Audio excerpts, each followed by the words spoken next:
Така, скъпи приятели, здравейте! 2 часа и половина се занимавах, целият се изподрах, неудобно да се пръкне, да се види кабели, работи и накрая се оказа, че на всеки 4-5 хиляди км е хубаво да се смени свещта. Сложих нова свещ, обратно в града, върнах се, купих я, сложих я НЖК оригинална, най-скъпата и сега ще видим какво се е получило.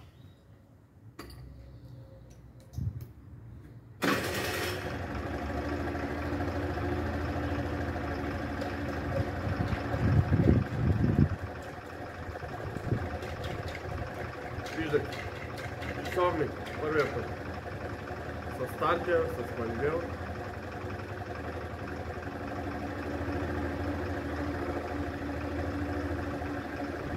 Колко малко нещо и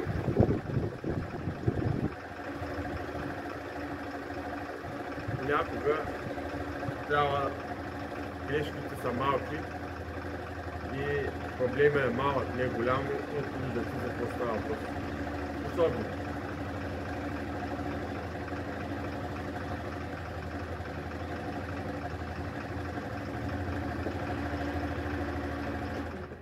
И така, проблема е отстранен, ръцете ми са изподрани, целият съм в. Но важното е, че свършихме работа, вече държи обороти, не гаси. Нали? Хубаво е като стои дълго време, не направо с стартера, с манивелата да го запаля, нали? И после вече като го карам това гледа, защото сега лошо време. И после с стартера. Нали? По принцип е по-хубаво първия път с манивелата да се запаля мотора, като не я карам дълго време, но всеки си има негови принципи на работа. И така, скъпи приятели, вече успяхме, съживихме машинката.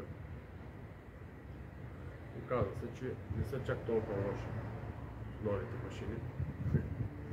Както и да е. Доскоро, поздрави от Мотовес, утре също ще има клип за нещо ретро вече. Тук сме готови, продължаваме напред. До скоро.